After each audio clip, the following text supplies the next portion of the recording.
Here we are, we get straight into the adding a behavior to an object. We're going to do some rotations similar to these behaviors on these boxes here. We're going to go straight into the editor and we're going to add a simple box. There you go, it's in front of us.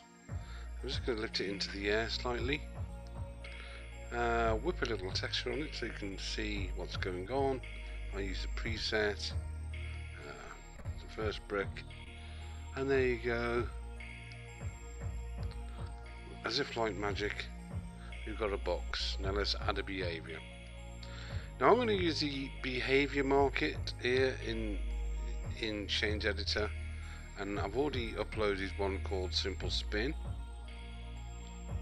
You can add these manually. You can see now it's actually spinning. You can add these manually by creating your own behavior, but let's actually show you the code.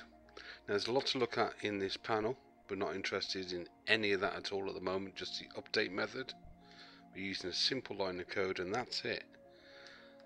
That simple line of code. Now you can type that in manually if you want to.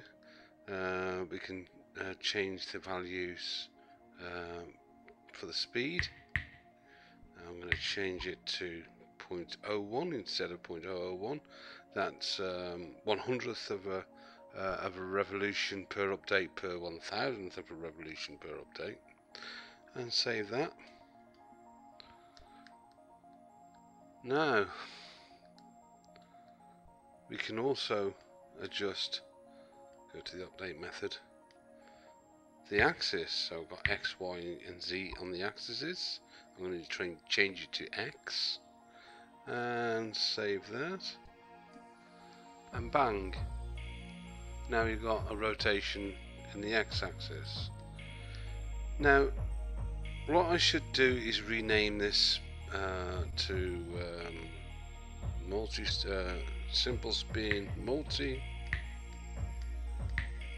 It's a good idea to actually name your behaviors so you can find them later, because it will save all your behaviors into your own behavior list.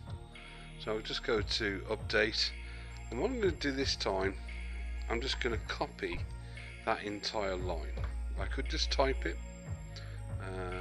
but what I'm going to do is use my actual keyboard to go Control A, Control C. I'm going to take the cursor to the end of the line with my mouse. I'm going to hit enter, Control V, enter, Control V for paste. Now I'm using my VR headset and I'm having to revert to looking at the screen to use the actual keyboard, so that's not the best workflow. It's best probably to use Change Editor in 2D mode. So X, Y and Z. There isn't a select all available in the virtual keyboard. There is on Change Editor's own keyboard, but it doesn't actually work. So you have to go into your own keyboard, physical keyboard, to do select all. I'm going to change the values of that to 2, and the Z-axis 0.03 to have different values on each axis. So I've got 3 axes on 3 lines of code, different values on each of the axes. Settings, I'll call it multi, save, and there you go. That's the same behavior on those boxes that you can see up there. There's 3 lines of code and it gives it a pseudo random spin effect.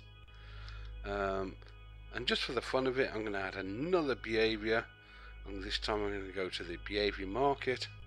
I'm going to select bob up and down, import this, and look, not only is it doing the spin behavior, the multi-spin behavior, it's now doing bob up and down too. And if we look at the bob up and down code and the update method, nothing there. That's because we're actually using the awake method. This is a more complicated piece of multi-line code, and you can actually enter your own between code in here manually, but this is being configured to actually be a usable configurable file.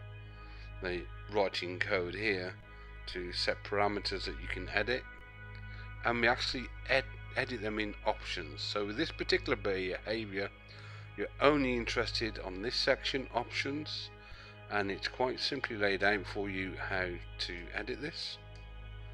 So we're going to change the maximum height, put that to say 9, minimum height say 2. You could change how long it takes to go between those two places. It's 5 seconds at the moment, and the delay, let's make that shorter. Let's make that half a second, 0.5. And because we've edited this, let's give it its own unique name. Let's just append it with 2, just so we know it's bob up and down. And we're going to save that.